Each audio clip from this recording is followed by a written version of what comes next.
Bonjour à tous et à toutes. C'est un plaisir d'être ici avec vous à l'Université Laval. Je voudrais remercier à l'équipe canadienne pour l'organisation de ce colloque. Et comme mon français n'est pas super, je vais passer la parole à Grace, qui va vous expliquer notre recherche et méthodologie du travail. Bonjour à tous et à toutes. C'est la deuxième fois ici à Québec. L'année dernière, j'étais ici avec Christophe et l'équipe de la chaire. Donc, c'est un grand plaisir d'être ici de nouveau au Canada, notamment à l'Université Laval, qui, chaque fois, c'est un accueil très, très chaleureux. Le projet a commencé l'année dernière quand j'étais ici un peu avec Christophe et on a discuté sur la problématique des mines ici au Canada. Ah, pardon. J'étais ici, donc j'ai pu connaître un peu plus la problématique canadienne sur les côtés miniers. Et vous connaissez un peu aussi la problématique minière au Brésil, notamment parce que c'est un pays riche des ressources minières un peu partout dans les pays entiers, un pays continental. Donc, le secteur minier, c'est très important au niveau économique aussi pour les pays. Et en fait, qu'est-ce qu'on a voulu faire et en fait, on ne va pas créer la roue. On a utilisé un peu les projets qui ont été développés par Christophe l'année dernière. On a des États membres qu'on peut comparer comme les provinces ici au Canada. On a des secteurs miniers un peu partout. On a 27 provinces, États membres. Mais on ne va pas faire des recherches pour tous les États, toutes les provinces, parce que sinon, ça sera beaucoup de travail pour une période très, très petite. Et donc, on a créé une méthodologie, et notamment pour justifier notre choix. Ce n'est pas un choix personnel, c'est un choix scientifique. On va choisir on a choisi déjà les 5 provinces principales au niveau du secteur minier. Et là, on va vous démontrer quelles sont les données de ces 5 provinces, spécifiquement dans les projets miniers, pour justifier notre recherche. Les pays, les 27 provinces, l'État membre, ce qu'on appelle l'État membre du pays. Et là, on a choisi l'État du Pará. Attends, les filles. L'État du Pará, l'État de Bahia, l'État du Goiás, l'État de Minas Gerais, l'État du Rio Grande do Sul. Il y a deux États avec une certaine spécificité, notamment l'État du Pará, parce que l'État du Pará fait partie de la région qu'on appelle Amazônia Legal, qui fait partie de 9 États membres ici, toute cette partie-là, la partie d'Amazônia Legal. Donc, il y a un grand projet des Vallées, une grosse compagnie minière du Brésil, une société d'économie mixte, 51% fait partie du gouvernement fédéral du Brésil. Donc, ils ont un grand projet minier ici,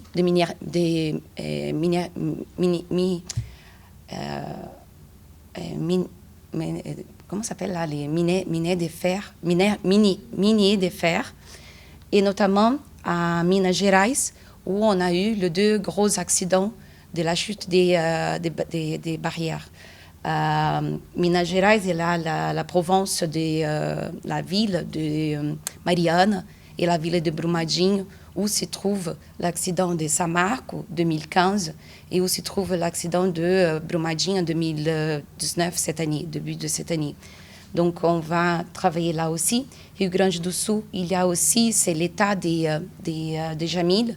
Donc, c'est un peu aussi en développement, cette partie minière aussi. L'état de Goiás, il y a énormément de minéraux, notamment au niveau des niobium, qui c'est les grosses exploitations du pays. Le Brésil, les plus gros exploitateurs et explorateurs des niobium. Et Bahia aussi, qui se développe de plus en plus dans les secteurs miniers. Et ce qu'on va faire aussi, c'est qu'à la place de prendre vraiment des projets qui sont en train de développer, on va aussi faire une recherche au niveau des projets qui sont déjà en fonctionnement. Parce que ce qu'on voit, notre problématique majeure, ce n'est pas vraiment des nouveaux projets qui sont installés. Parce que là, on a une contrainte un peu plus forte au niveau social, notamment avec les gouvernements, avec les ONG, avec la société civile, la communauté indienne, la communauté, ce qu'on appelle la communauté noire du Brésil, qui a les noms qui s'appellent Quilombola. Donc, on a une fondation qui fait la protection de la culture noire brésilienne. Donc, ça, les dossiers d'autorisation environnementale et sociale prennent en compte ces genres de problématiques aussi. Donc, on va plutôt attaquer les projets qui sont déjà en fonctionnement parce qu'ils ont plus de problématiques que les nouveaux projets. Ils sont installés il y a déjà quelques années. Même beaucoup, des décennies. Et ils ont plus des problématiques au niveau d'acceptabilité sociale que les nouveaux projets. Un peu différemment de ce qui se passe ici, notre autorisation environnementale, elle est ensemble. Elle touche la partie sociale et la partie environnementale en même temps. Donc, différemment d'ici, ce n'est pas possible d'avoir une autorisation environnementale sans avoir une autorisation sociale en même temps. L'analyse, elle est ensemble. Donc, on a des contraintes, on a des conditions environnementales, ce qu'on appelle au Brésil. Quand on a une autorisation environnementale, les deux conditions sociales et environnementales sont ensemble. Donc, il n'y a pas ces risques pour l'entrepreneur de ne pas avoir une autorisation sociale. Ce qui se passe après, c'est au moment de la construction, effectivement, d'un nouveau projet, d'une société, d'avoir d'autres problématiques sociales ajoutées qui n'ont pas été prises en compte dès le début. Mais la problématique de ne pas avoir une autorisation sociale, ce n'est pas le cas du Brésil. Dès le début, on a une autorisation ensemble sociale et environnementale. Donc, c'est pour ça qu'en fait, on va travailler plutôt les projets qui existent, les dossiers qui sont déjà en fonctionnement, parce qu'ils ont été autorisés dans le passé avec moins de contraintes au niveau social. Et c'est là qu'on voit plutôt la problématique sociale ajoutée. Notamment les problèmes qu'on a vus avec Samarco, avec Vale à Minas Gerais, ce n'est pas des nouvelles compagnies, entreprises minières qui viennent d'être installées. Les sociétés étaient déjà à Mariana et à Brumadinho, les deux villes, il y a déjà des décennies. Et donc là, c'est juste des tableaux. On a une agence nationale des mines qui avant s'appelait Département national des productions minières, qui a été changé comme une agence maintenant, fait partie du gouvernement fédéral et qui traite toute la partie de exploitation des minerais au Brésil, peu importe les sources. Et en fait, il fait l'analyse plutôt d'exploitation et de recherche aussi. Et là, ce sont juste pour avoir une idée au niveau des chiffres, c'est un impôt, ça s'appelle contribution fiscale d'exploitation minière. Donc, pour chaque tonne de minerais de fer que l'entreprise retire, exploite, il y a un pourcentage qui est viré au gouvernement fédéral. Ça, c'est un impôt fédéral. Et qu'après, il y a un pourcentage de ça qui est distribué à l'État où il y a cette exploitation et après à la province, à la ville, à la municipalité où est installée effectivement la mine. Et là, juste pour avoir une idée, avant, apparemment, dans les années 90, l'État de Minas Gerais était l'État plus important. Je viens de l'État de Minas Gerais, j'ai travaillé pour deux groupes miniers, Vallourec, il y a une mine, et aussi Anglo-America, qui a une mine aussi. C'est vraiment un État vraiment dépendant du secteur minier. Mais l'État de Pará, avec cette grosse source minière de minerais de fer, des vallées au Pará, a dépassé l'État de Minas Gerais au niveau des contributions fiscales, des contributions d'impôts à partir du secteur minier. Et là, on va à l'État de Goiás, on va à l'État de Bahia et on va à l'État de São Paulo aussi. Mais là, vous allez voir après que l'État de São Paulo, il descend un peu au niveau des projets et c'est l'État de Rio Grande do Sul qui occupe notre position. Explica para eles o nome Minas Gerais. L'État, il s'appelle Minas Gerais. Ça vient un peu du secteur Minas, c'est mine, Gerais, général. Donc l'État, il a même ses noms par rapport à toute l'exploitation des minerais de fer. Au début, c'était de l'or et le diamant avec la colonisation portugaise. Et après, ils ont découvert vraiment plusieurs sources de minerais de fer, des mines, des métaux dans l'État. Là, en fait, c'est plusieurs informations au niveau demande de recherche, requerimento de pesquisa, c'est recherche, requerimento de licença, c'est l'autorisation au niveau des mines, d'exploitation de la mine, requerimento de lavra, c'est pour exploiter effectivement, et il faut enregistrer l'exploitation, quel type de métaux, quels sont les métaux qui vont être exploités.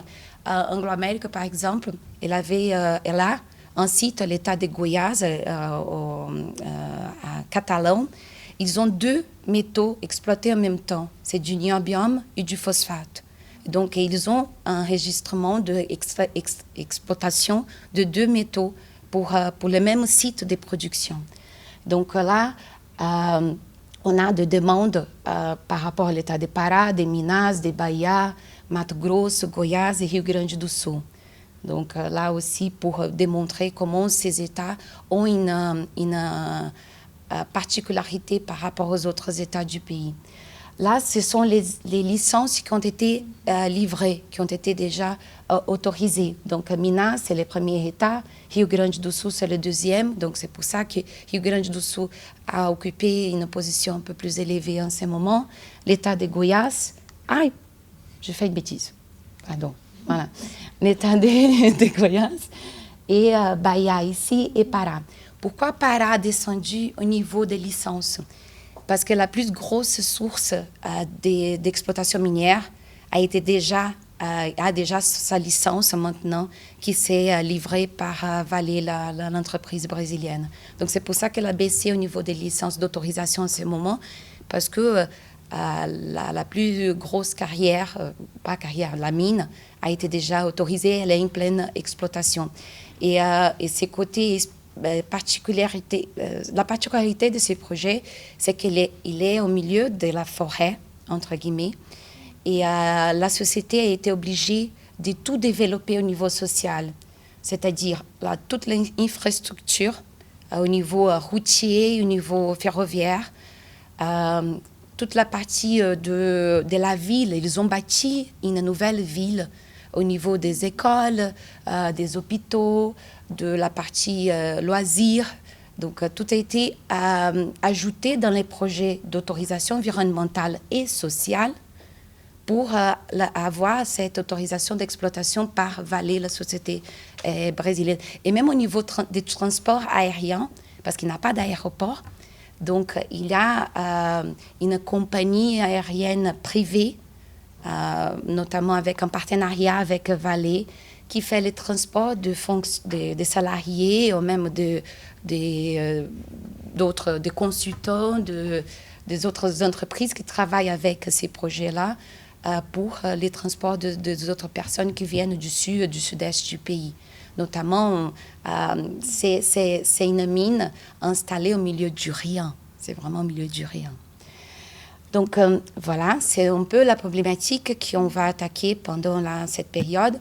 Jamil, elle travaille beaucoup là-dedans. Elle a sa thèse, elle touche aussi la mine, les secteurs miniers. On a déjà développé toute la partie fédérale, des recherches fédérales. On a attaqué les deux droits, le droit de l'environnement, mais le droit minier aussi, parce qu'il y a aussi dans les droits miniers, au droit des mines, toute une partie sociale qui est prise en compte aussi. Et là, on va attaquer les cinq États membres provinces du pays. Voilà. Donc, je passe la parole à Jamil. Elle ne parle pas vraiment français. Elle va commencer à étudier, donc elle va faire dire quelques mots en anglais pour vous. So I don't speak French, and I just would like to thank you all for being here and be part of this project with you. Thank you.